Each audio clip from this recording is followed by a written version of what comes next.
Hello, everybody. I'm Brian Tonsoni with Delphi Bracketology, part of StudentUnionSports.com. Welcome to Week 1 of Extra Points, our weekly podcast, bringing you our expert opinion, maybe not so expert opinion, but an opinion nonetheless of college football. With me is Jesse Scowden, second-year member of our club, and Daniel Jakes, a third-year member, and we'll be talking with you today about the great sport of college football. Each week, we will start out with a week in review. Since this is week 1, we're going to go with the season in review. Alabama was the winner last year. We want to see who can make the playoffs this year. Solid game defeating Clemson last year within 10 points. We look for a repeat of that kind of action this year. So we'll start with you, Jesse. What are you looking forward to this year, and what teams do you think are worth watching? Yeah, so I'm looking forward to some upsets this year.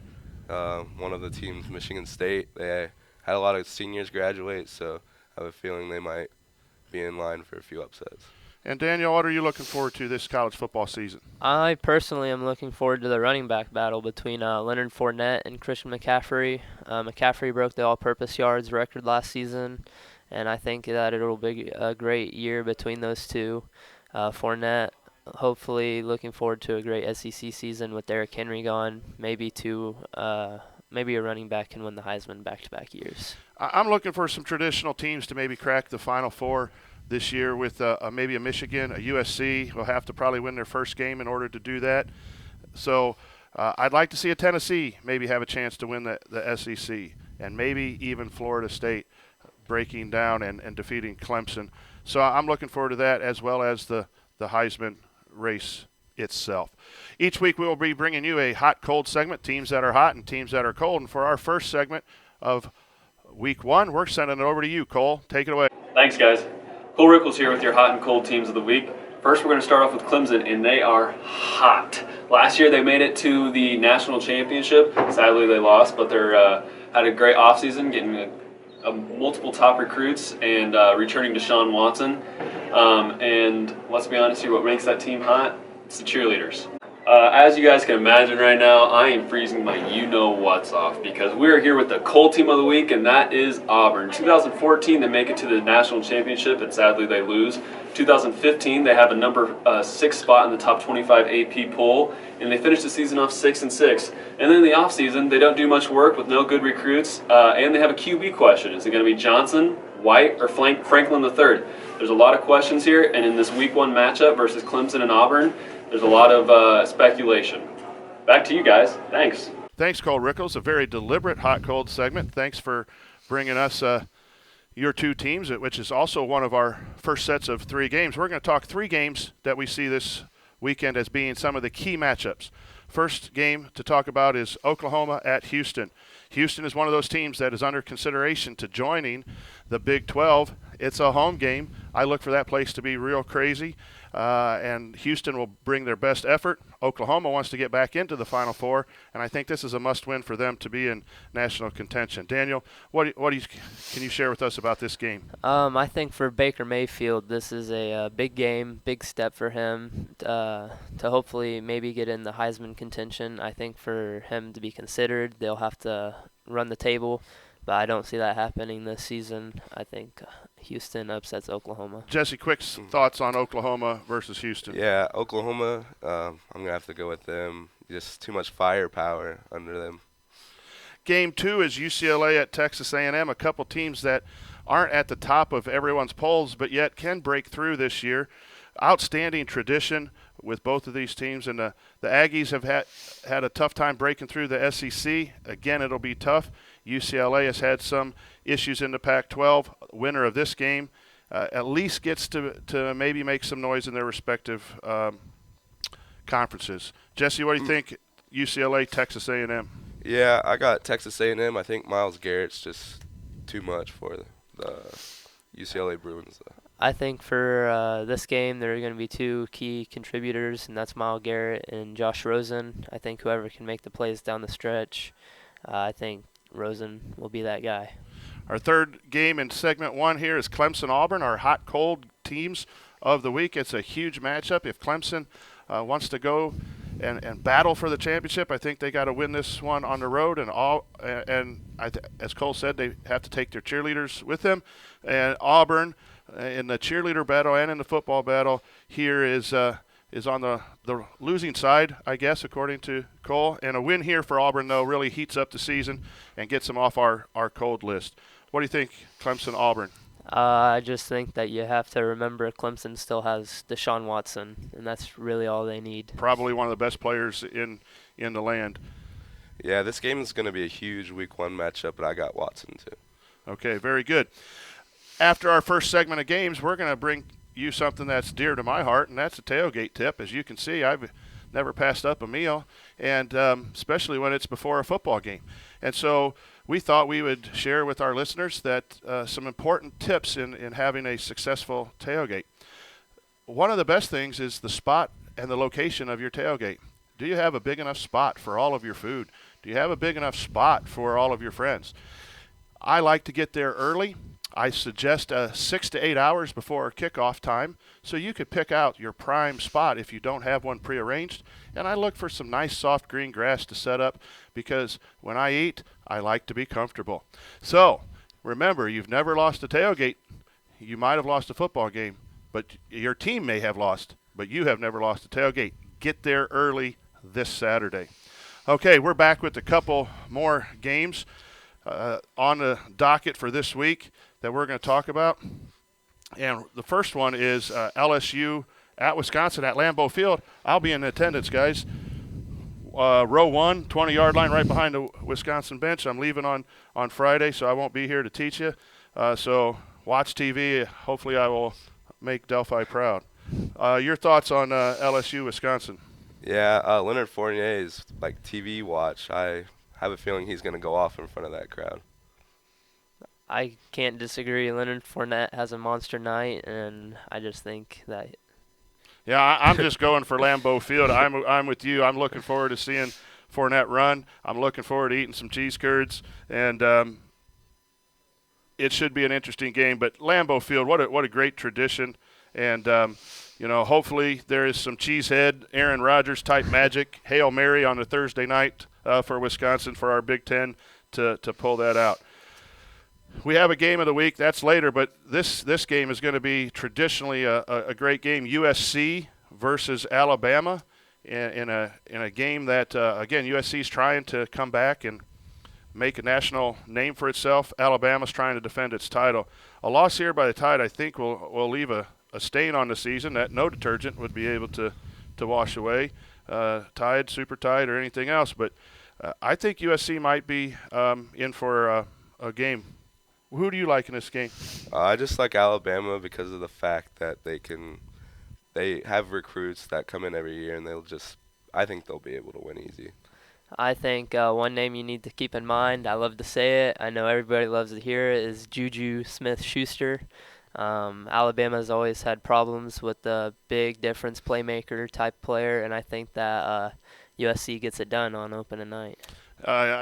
A big pass play to Juju, and everyone yells Juju in the crowd. Two wide receivers to watch here, Calvin Ridley and Juju Smith, as well as good programs, and Saban is just a heck of a coach, and he'll have his team ready, so it'll be a great opening week matchup. Juju, though, reminds me of a great basketball player from Dayton, Scoochie Smith, and so sometimes it's in a name, right? So we might have to give you guys names like Scoochie or Juju for next week. So we've done 5 games. Now we're going to send it over to one of our returning members of Bracketology. He's going to give you the heads up on some of the best football players in the land with this Heisman Watch. Over to you, Marcus. Marcus Austin here. I'm running on about 2 hours of sleep because I've been watching these Heisman players all night. All right, coming in 4, we got the quarterback J.T. Barrett from Ohio State. Coming in 3rd, we have Dalvin Cook from Florida State, the running back. 2nd, we have Deshaun Watson from Clemson. And our number 1 Heisman watch for the week is running back Leonard Fournette from LSU. If he comes into Wisconsin this week and tears apart the Badgers, for sure he will be in the Heisman watch for a couple more weeks. Back to you, Mr. Tonsoni. Okay, thanks, Marcus. Those are some great players to watch. Looking forward to a season a long season of seeing who can break out and who gets that awesome trophy in December. We're here for the game of the week, and our game of the week is Ole Miss versus Florida in Orlando. We have a couple of segments that we will do each week. We're going to start out with the college tradition of the week. We're sending that over to you, Mr. Gilbert. College football is a sport that is steeped with tradition. Each fall, on Saturday afternoons, these campuses come alive with these traditions. In this segment each week, we will be taking a look at some of these traditions. This first week, we're going to be taking a look at a tradition at Florida State University, who is in one of our key matchups this week against Ole Miss. The famous tradition at Florida State is Chief Osceola riding his horse, Renegade, and planting the flaming spear at the center of midfield right before the game. This idea came about back in the 1960s with a student by the name of Bill Durham. He had the idea, he approached the Seminole Nation of Florida to get their approval first, and that was the beginning of the idea. It didn't come to fruition, though, until 1978 when legendary coach Bobby Bowden took over, and he allowed this tradition to begin. And so ever since 1978 season, at every home game for Florida State and several bowl games, Chief Osceola has ridden his horse at Appaloosa named Renegade and whipped the crowd into a frenzy right before kickoff, and it culminates with the spear being thrown into the ground at midfield. The Seminole tribe of Florida even approves of this tradition, and in fact, the outfit that is worn by Chief Osceola has been handmade by ladies of the Seminole tribe of Florida. And that is one of the famous traditions in Tallahassee, Florida at Florida State University. Nothing like throwing a spear on the 50-yard line to get a game started. If that doesn't psych out your opponents, I don't know that nothing will. And now we have our traveling reporter, Kyle Klein, also known as Kevin around these places, but we really like to call him Kyle Klein. We sent him to Orlando, and he has a game report from Orlando. Take it away, Kyle. Hey, guys. Thanks for shooting it to me down here in lovely Disney World. The nice thing about Delphi Bracketology is we have an unlimited budget that's going to be able to send me throughout the whole nation this year over the course of the football season. So today's marquee matchup is going to be the Florida State Seminoles against the Ole Miss Rebels. And this is the biggest marquee matchup of the first week. You know, we have a number 4 versus a number 11, two teams that actually went 10-3 last year. So far, I mean, FSU is going to be coming in with a couple players that might actually have a Heisman opportunity. So we have Dalvin Cook, who's a running back. Last year, he rushed for almost 1,700 yards and 20 touchdowns. They do have a little issue this year, though, where they have a freshman quarterback coming in, and he's going to be tasked to lead the team towards an ACC title and hopefully maybe another opportunity in the Final Four. The last quarterback to do this for Florida State, Jameis Winston. So the other big key for Florida State this year moving forward is going to be their defense. Can their defense really help out their freshman quarterback? With Cook, you always have a great guy that can give the ball, and he can get about 25 to 30 carries every game. But you're going to be looking at a freshman quarterback who's going to have a little trouble adjusting to the speed of the game. Now, if you look on the other side of the ball, you have Ole Miss, who has a tremendous defense. I mean, their biggest impact this year will probably be their defense. They also have the self-proclaimed best quarterback in the nation in Chad Kelly. I mean, I'm not here to say that he's not good. He's pretty solid. Last year he had 31 touchdowns, 13 interceptions, and about a 65% completion rate. The last quarterback to do this that I remember is one of the best quarterbacks ever, Purdue great Drew Brees. Other considerations you might have for Ole Miss that they may be worried about is they have a lot of newcomers, a lot of new receivers. If their defense can maintain their ball, and if or their end of the side of the ball, and if Chad Kelly can hang on to the ball and not make any interceptions or have any other fumbles, anything like that, then I look for Ole Miss to actually give Florida State a pretty good run here. So I'm going to have to go against the people that are voting on ESPN. So far, it's a 70-30 split where everybody thinks that Florida State is going to win. I'm going to go for the upset. We're going to go Ole Miss Rebels with, I'm going to say, a score of 30-20. Back to you guys at the station. Those are some nice ears there, Kyle. Glad you could have some vacation time and report on the game. I think you brought up some good things. Ole Miss, Florida State, capping it off on Monday night. a couple of good teams. Your thoughts on the final game of the week? Yeah, it's going to be probably one of the best matchups we got going on, but I have the Seminoles winning this one. I think it's another great top-tier matchup between two top-quality teams. I think Dalvin Cook just slices and dices. I think it's going to come down to the Ole Miss defense versus the Florida State running game. Another battle here on this game of the week is a seasoned veteran quarterback with Ole Miss versus the redshirt Frosch starting. I don't know how you pronounce it, Francois or Francis for FSU. So you have a lot of things. Game one can be a really tricky thing. What's the weather going to be like? Again, the traditions, the excitement of week one. I think there's a couple upsets that could possibly happen throughout our games that we've picked. I think this is upset alert. I think Ole Miss can win, but I do think Florida State will pull it out.